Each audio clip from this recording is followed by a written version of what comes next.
Hello students, in the series of chapter matrices and determinant, this video will be telling you how to multiply two matrices, two or more matrices. हम दो matrix को multiply कर सकते हैं, तीन को भी कर सकते हैं, चार को भी कर सकते हैं. So it has a proper procedure. जैसे आपने एडिशन में सीखा दो मैट्रिसेस को ऐड कैसे कर सकते हैं, सब्ट्रैक्शन में सीखा सब्ट्रैक्ट कैसे कर सकते हैं, यहाँ पर क्या है आप मैट्रिसेस को मल्टीप्लाई कैसे कर सकते हैं. सबसे पहला पॉइंट इसमें आता है कि कभी कभी मैट्रिक्स को एक स्केलर से मल्टीप्लाई करने को कहा होता है. जैसे ये मैट्रिक्स है और बाहर लिख दिया 6, तो ये 6 एक स्केलर क्वांटिटी है, कांस्टेंट है 6, ये सब से मल्टीप्लाई होना है. मतलब फर्स्ट एलिमेंट से भी, सेकंड से भी, थर्ड से भी. तो क्या रिजल्ट आया 6 0 12.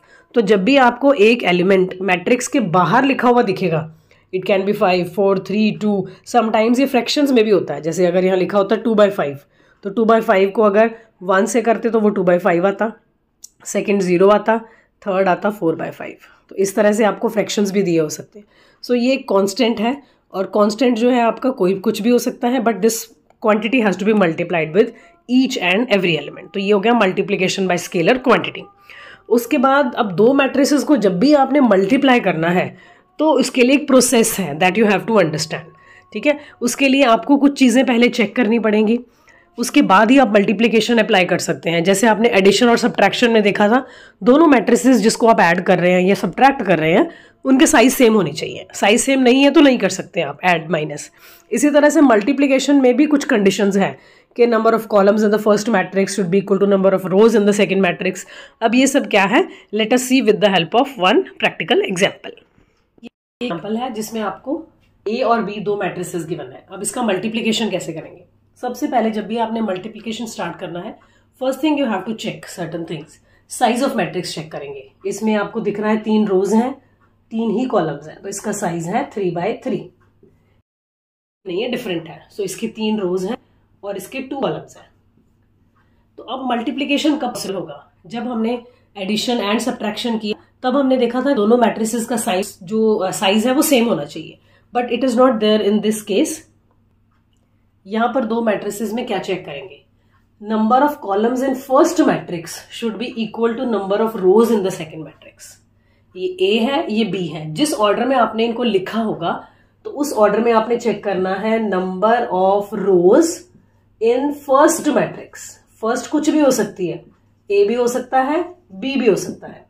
It should be equal to number of, sorry यहां पर नंबर ऑफ कॉलम्स है हमारे पास, number of columns in the first matrix should be equal to number of rows in the second matrix. जो आपकी सेकेंड लिखी हुई है, यहाँ पर A पहले है, B बाद में है, तो हम चेक करेंगे A के नंबर ऑफ कॉलम्स, B की नंबर ऑफ रोज, क्या ये सेम है. Yes, we can see same है. तो हम यहाँ पर लिखेंगे A इंटू B करना पॉसिबल है. अगर ये सेम नहीं आते तो आप लिख देते A B is not possible. Question ने आगे चलना ही नहीं था, सॉल्व ही नहीं होना था. यहां पर ए और बी ये कंडीशन पूरा कर रहे हैं, so we will go further for multiplication. अब देखो मल्टीप्लिकेशन करेंगे कैसे. यहां पर आप लिखेंगे A B, A into B करने लगे हैं. तो इसमें सबसे पहले फर्स्ट रो है हमारी 1 3 2, उसको आपने लिख लेना है जैसे आपको फर्स्ट रो मिली है, राइट. इधर से हम लेंगे फर्स्ट कॉलम 2 3 1. फर्स्ट रो उठाई है, इधर से फर्स्ट कॉलम को उठा लिया हमने. अगेन थोड़ा सा डिस्टेंस रख के सेम रो लिखना है आपने 1 3 2, बट यहां से कॉलम चेंज कर देंगे 5 0 6. अगर एक और कॉलम होता same row with second column. इसका मतलब है हर एक एलिमेंट दूसरे एलिमेंट से मल्टीप्लाई होना है यहां पर. तो पहले रो मैंने पहली उठाई है, बट पहले फर्स्ट कॉलम फिर दूसरा कॉलम, रो सेम रहेगी. इसके बाद अब ये फर्स्ट रो का काम खत्म, सेकेंड रो पे आ जाएंगे 2 1 3, और उधर से फर्स्ट कॉलम 2 3 1, सेम रो जो मैंने अभी उठाई थी 2 1 3, उधर से सेकेंड कॉलम 5 0 6. अब ये मेरा सेकेंड रो का भी काम खत्म हो गया. अब सेम मैं करूंगी थर्ड रो के साथ. Now what is the third row, 3 2 1. So 3 2 1, उधर से फर्स्ट कॉलम 2 3 1, इधर से 3 2 1 मेरी थर्ड रो, उधर से मेरा सेकेंड कॉलम 5 0 6. इस तरह से आपने लिख लेना. तो ये एक कंप्लीट एक स्टेप है. अभी मल्टीप्लिकेशन कुछ नहीं हुआ, एक स्टेप लिया. पहली रो उधर से पहला कॉलम, पहली रो दूसरा कॉलम, दूसरी रो पहला कॉलम, दूसरी रो दूसरा column, third row first column, third row second. इसको हमने ऐसे लिख दिया। अब नेक्स्ट मल्टीप्लाई करना है, तो फर्स्ट के साथ मल्टीप्लाई होगा, सेकंड के साथ मल्टीप्लाई होगा, थर्ड के साथ मल्टीप्लाई होगा, और बीच में पड़ेगा प्लस का साइन। और आप ये देखेंगे अगर ये 3 है तो ये भी 3 होंगे। ऐसा क्यों हुआ? क्योंकि हमने वो कंडीशन शुरू में जो चेक करा, पहली के कॉलम दूसरी की रोज से मैच होने चाहिए, राइट। अब मल्टीप्लाई करते हैं, फिर से आप इसके नीचे ही करेंगे, ए बी लिखेंगे। फर्स्ट को फर्स्ट के साथ मतलब 1 into 2, सेकेंड को सेकेंड के साथ, बट बीच में अपने आप से प्लस का साइन एक डाल देना है। सो 3 into 3, उधर 2 into 1। तो ये जब इसको मैं सॉल्व कर लूंगी तो वो मेरा पोर्शन जो है वो कंप्लीट सॉल्व हो जाएगा। सेकेंड पे आ जाते हैं, 2 into 2, जैसे मैंने आपको बताया फर्स्ट को फर्स्ट के साथ, प्लस 1 into 3 प्लस 3 into 1। ये मेरा सेकेंड पॉइंट जो होगा वो सॉल्व हो जाएगा। थर्ड का भी ऐसे ही करते हैं, 3 into 2 plus 2 into 3 plus 1 into 1। इस तरह से आपने मल्टीप्लाई कर लिया, ये पोर्शन हो गया।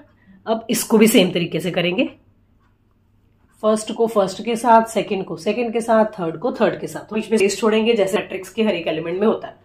तो यहां पर आएगा 1 into 5 plus 3 into 0 plus 2 into 6, इस तरह से लिखा जाएगा। Second 2 into 5 plus 1 into 0 plus 3 into 6। Then third 3 into 5, first को फर्स्ट से, सेकेंड को सेकेंड से, थर्ड को थर्ड से। तो ये आपका सेकेंड स्टेप हो गया सॉल्व करने का। बस अब कुछ नहीं, इसको सॉल्व करेंगे और हमारा ए बी का आंसर आएगा। A is equal to 2, 9 and 2, 13 आ रही है। Then 4, 3 and 3, second 4 plus 3 plus 3, 10, 6 plus 6 plus 1, ये आ गया 13।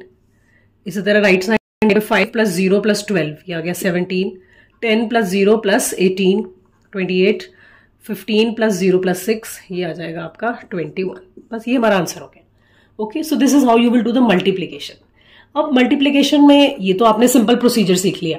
अब कई बार प्रॉब्लम भी आ सकती है। एक और थोड़ा सा पॉइंट देख लेते हैं इसमें। हमने इसी क्वेश्चन से स्टार्ट किया था, 3/3 था और ये 3/2 था। अब इस क्वेश्चन में हमने ए बी उसने पूछा, हमने निकाल कर दे दिया। ओके, अब कुछ क्वेश्चंस में वो क्या करेगा, वो कहेगा ए बी भी निकालो और बी ए भी निकालो। पोजीशंस बहुत इंपॉर्टेंट है यहाँ पे। सो बी ए का मतलब है बी को रखो आगे, ए को रखो पीछे, और फिर बताओ मल्टीप्लीकेशन का आंसर सेम आ रहा है कि नहीं आ रहा। ओके, अब मैं बी को आगे रख लेती हूँ, 2 5 3 0 1 6, ए को पीछे कर दिया, 1 3 2 2 1 3 3 2 1। अब फिर से चेक करूंगी क्या मल्टीप्लीकेशन पॉसिबल है। इसका साइज 3/2, इसका साइज 3/3। अब मैंने आपको बताया फर्स्ट मैट्रिक्स का नंबर ऑफ कॉलम चेक करना है, सेकंड मैट्रिक्स का नंबर ऑफ रोज चेक करनी है। अब ये सेम नहीं है तो आप यहां लिखेंगे बी ए जो है नॉट पॉसिबल है। जब बी ए पॉसिबल नहीं है तो उसको निकालना भी नहीं है आपने। सो इस तरह से क्वेश्चंस में वो ए बी या बी ए, कई बार दोनों निकल आएंगे। अगर ये मैट्रिक्स 3/3 होता तो ए बी भी निकलता, बी ए भी निकलता। सो दोनों के आंसर्स जो है वो अलग अलग भी आ सकते हैं। सो यहाँ पे क्या है, आपने पहले चेक करना है कंडीशन, ए बी पॉसिबल है और not possible. So this is all about the basic multiplication. Thank you.